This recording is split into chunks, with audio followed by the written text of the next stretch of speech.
Hello साथियों, welcome back to your channel निस्वार्थ शिक्षा एकेडमी पर। आई होप कि आप लोग स्वस्थ होंगे, मस्त होंगे और अपने बीपीएससी टीआरई 4 की तैयारी में लगे होंगे। उसी से रिलेटेड जो हमारी बिहार जीके बिहार स्पेशल की पी/क्यू की जो सीरीज चल रही है, उसी की आज तीसरी क्लास होने वाली है। साथियों, ये पी/क्यू की जो प्रैक्टिस सेट है आपके बीपीएससी टीआरई एग्ज़ाम में बहुत ही हेल्पफुल होने वाली है। पिछली पी/क्यू की पिछली 3 क्लासें नहीं देखी हैं तो आप चैनल पर जाकर देख सकते हैं। प्लेलिस्ट क्रिएट किया हूँ बिहार स्पेशल बिहार जीके के नाम से। यदि आप चैनल पर नए हो तो चैनल को सब्सक्राइब कीजिएगा। तो इसी के साथ साथियों चलिए स्टार्ट करते हैं। पहला प्रश्न देखते हैं। हमारा पहला प्रश्न है, बिहार की स्थापना कब की गई थी। आपको बताना कि बिहार की स्थापना कब की गई थी। तो बिहार की स्थापना की बात करें साथियों, तो बिहार की स्थापना साथियों ये 1912 में की गई थी। तो यहाँ पे राइट आंसर ऑप्शन बी हो जाएगा। आपको बता दें कि बिहार को साथियों ये बंगाल से साथियों बंगाल से बिहार और उड़ीसा बंगाल से बिहार और उड़ीसा को अलग कर 1912 में जो है बिहार राज्य की स्थापना की गई थी। इसलिए राइट आंसर ऑप्शन बी हो जाएगा। आगे बढ़ते हैं और अगला प्रश्न देखते हैं। हमारा अगला प्रश्न है, बिहार में कांग्रेस का प्रथम अधिवेशन कहाँ रखा गया था। तो बिहार में कांग्रेस का प्रथम अधिवेशन साथियों ये पटना जिला में रखा गया था। इसलिए राइट आंसर ऑप्शन ए हो जाएगा। आपको बता दें कि बिहार में कांग्रेस का प्रथम अधिवेशन साथियों ये 1912 में पटना के बांकीपुर में हुआ था। तो ये पटना के बांकीपुर में हुआ था। तो यहाँ पे राइट आंसर ऑप्शन ए हो जाएगा। आगे बढ़ते हैं और अगला प्रश्न देखते हैं। अगला प्रश्न साथियों, बिहार में 3 कठिया पद्धति में नील की खेती के लिए भूमि का कितना भाग अमानत रखा जाता था।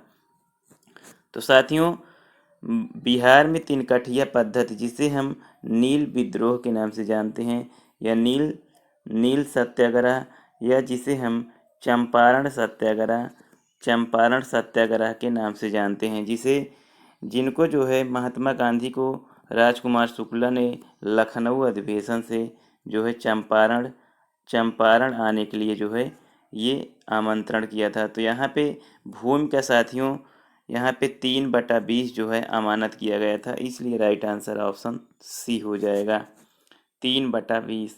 आगे बढ़ते हैं और अगला प्रश्न देखते हैं। हमारा अगला प्रश्न है, चंपारण में इंडिगो के किसानों की दशा और गांधी जी का ध्यान किसने आकर्षित किया। यहाँ पे बताना है कि जो इंडिगो किसान अर्थात नील के जो किसान थे उनकी दशा की ओर गांधी जी का ध्यान किसने आकर्षित किया। तो आपको बता दें कि यहाँ पे उनका ध्यान साथियों राजकुमार शुक्ला जी ने किया। तो इसलिए राइट आंसर ऑप्शन डी हो जाएगा। आपको बता दें कि ये जो है गांधी जी के नेतृत्व में साथियों यहाँ पे चंपारण सत्याग्रह 1917 में जो है 1917 में स्टार्ट किया गया और इसे चंपारण सत्याग्रह के नाम से जाना जाता है। तो इसलिए इनका ध्यान जो है राजकुमार शुक्ला जी ने जो है आकर्षित के लिए। इसलिए राइट आंसर ऑप्शन डी हो जाएगा। आगे बढ़ते हैं और अगले प्रश्न की ओर देखते हैं। अगला प्रश्न है, स्वामी सहजानंद निम्न में से किससे संबंधित थे। यहाँ पे बताना कि स्वामी सहजानंद किससे और किस आंदोलन से संबंधित थे। तो स्वामी सहजानंद साथियों यहाँ पे किसान आंदोलन से संबंधित थे। तो यहाँ पे राइट आंसर ऑप्शन सी हो जाएगा, बिहार में किसान आंदोलन। आपको बता दें कि स्वामी सहजानंद ने जो है बिहार बिहार बिहार प्रांतीय किसान सभा का साथियों इन्होंने स्थापना की और वे अखिल भारतीय किसान सभा 1956 अखिल भारतीय किसान सभा 1956 के जो है ये अध्यक्ष भी बने थे।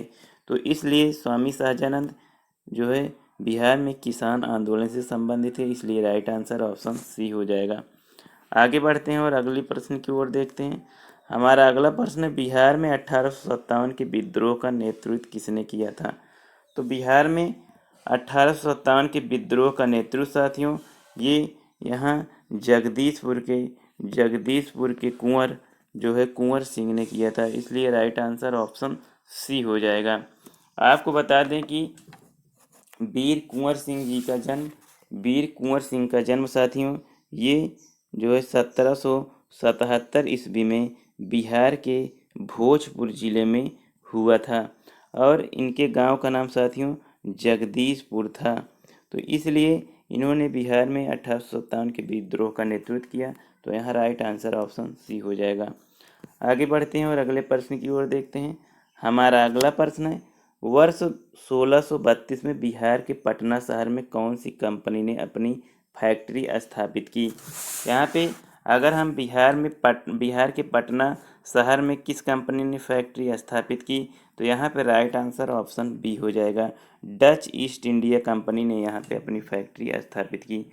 आपको बता दें कि डच ईस्ट इंडिया कंपनी जो है नीदरलैंड की साथियों, ये नीदरलैंड की एक व्यापारिक कंपनी थी जिसकी स्थापना साथियों भारत में 1602 में हुई और बिहार में साथियों ये 1632 में हुआ। तो डच ईस्ट इंडिया कंपनी ने स्थापना की, इसलिए राइट आंसर ऑप्शन बी हो जाएगा। आगे बढ़ते हैं और अगले प्रश्न की ओर देखते हैं। हमारा अगला प्रश्न है, प्राचीन महाजनपद मगध की प्रथम राजधानी कौन सी थी। तो प्राचीन महाजनपद मगध की राजधानी की बात करें तो इन विकल्पों में से हमारा ई विकल्प राइट हो जाएगा, इनमें से कोई नहीं। तो आपको बता दें कि प्राचीन मगध जो है मगध की प्रथम राजधानी साथियों यहाँ पे जो है राजगिरी थी। राजगिरी जो है मगध की प्राचीन राजधानी थी। तो निम्न विकल्प में राजगिरी विकल्प नहीं, इसलिए राइट आंसर ऑप्शन ई हो जाएगा। आपको बता दें कि प्राचीन महाजनपद मगध की प्रथम राजधानी राजगिरी थी, या इसे हम गृह वृक्ष के नाम से जानते हैं, गृह व्रज के नाम से भी जानते हैं। पाटलिपुत्र को साथियों मगध साम्राज्य की राजधानी उदयन ने बनाया था। तो यहाँ पे जो प्राचीन राजधानी थी मगध की वो राजगिरी या गिरिव्रज थी, इसलिए राइट आंसर ऑप्शन ई, इनमें से कोई नहीं। आगे बढ़ते हैं और अगले प्रश्न की ओर देखते हैं। हमारा अगला प्रश्न है, अशोक के प्रस्तर अभिलेख के प्रतीक थे। यहाँ पे बताना जो अशोक के प्रस्तर थे वो किसके प्रतीक थे। तो यहाँ पे अशोक के जो प्रस्तर थे साथियों वो प्रशासन के, वे एडमिनिस्ट्रेशन के प्रतीक थे, अर्थात प्रशासन के प्रतीक थे, इसलिए राइट आंसर ऑप्शन सी हो जाएगा।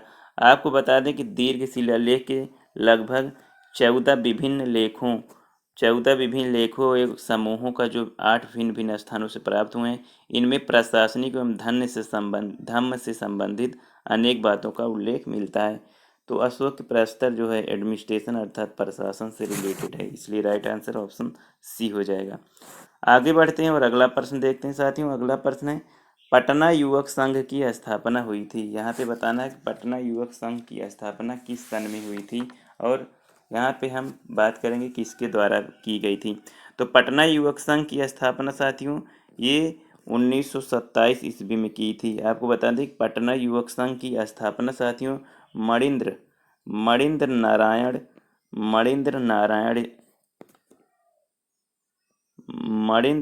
नारायण के द्वारा जो है ये की गई थी।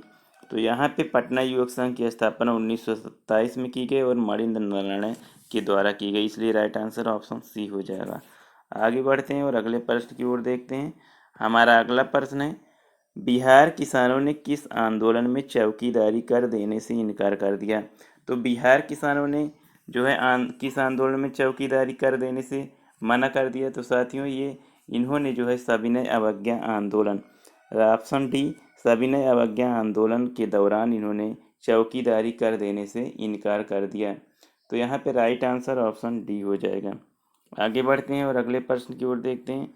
हमारा अगला प्रश्न है, किसान क्या करें किसने लिखी थी। यहाँ पे किसान क्या करें किसकी रचना थी साथियों।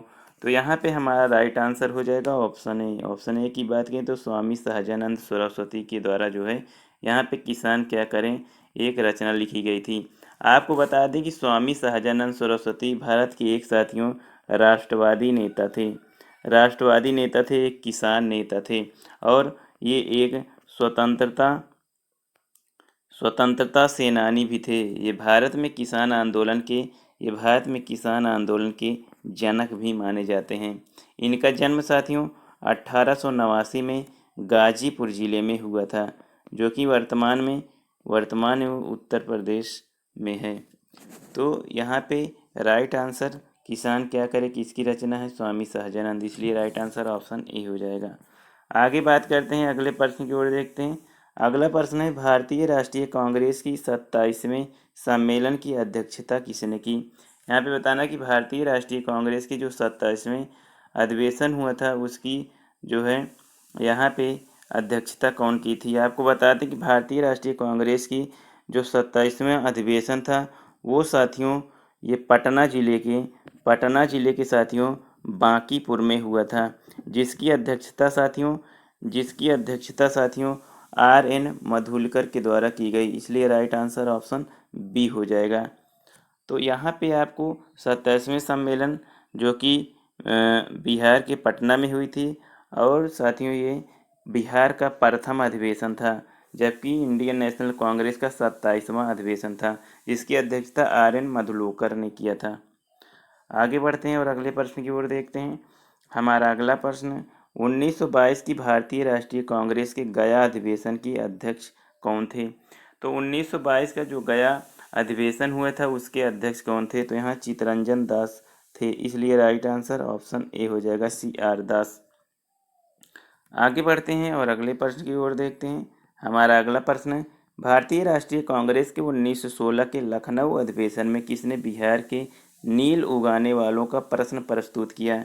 अभी बिल्कुल जस्ट आप लगभग 2 क्वेश्चन इससे देख सकते हैं। आप देख सकते हैं कि PYQ में कितना इम्पोर्टेंट ये क्वेश्चन बनता है, आपको बार बार ये क्वेश्चन पूछा जाता है। तो कमेंट बॉक्स में कमेंट अपने क्वेश्चन का आंसर देते रहिए साथियों। तो चलिए साथियों देख लेते हैं।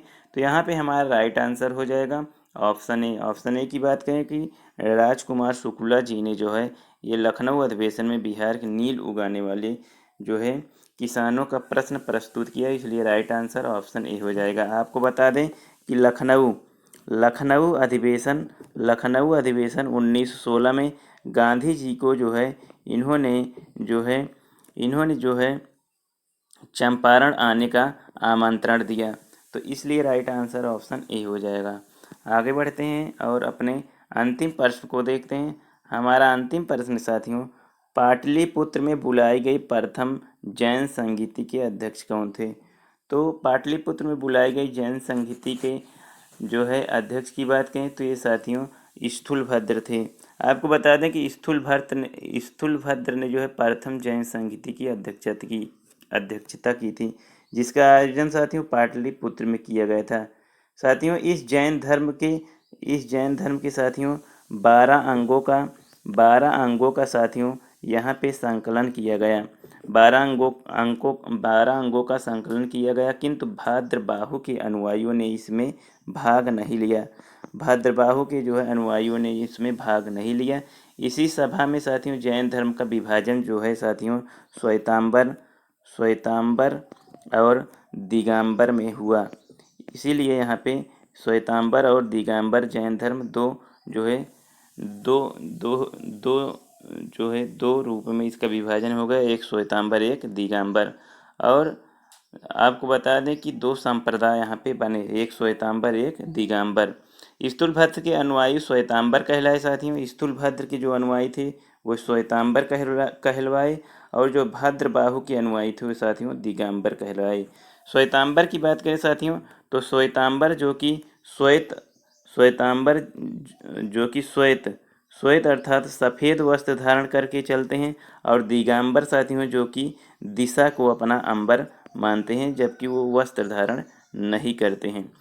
तो पाटलिपुत्र में बुलाई गई प्रथम जैन संगीति के अध्यक्ष कौन थे, तो यहाँ पे स्थूलभद्र थे। साथियों हम कोशिश करते हैं कि एक ही क्वेश्चन से आपको कई सारे क्वेश्चंस बने, इसलिए हम यहाँ पे एक रेफरेंस, एक व्याख्या, एक कॉन्टेस्ट जो है आपके लिए कोशिश करते हैं। तो साथियों इसी के साथ आशा करते हैं कि ये पूरी प्रैक्टिस सेट PYQ की आपको अच्छी लगी हो साथियों तो लाइक करना ना भूलिएगा।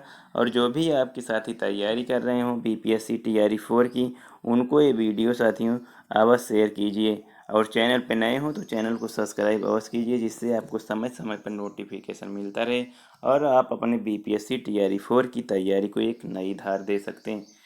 इसीलिए हम साथियों जो है BPSC बीपीएससी टीआरई 4 के नोटिफिकेशन के पहले की जो है आपको पी बाई क्यू की प्रैक्टिस सेट करवा रहे हैं। आपको पता होगा कि पी बाई क्यू जो है आपके एग्ज़ाम में कितना हेल्पफुल होता है।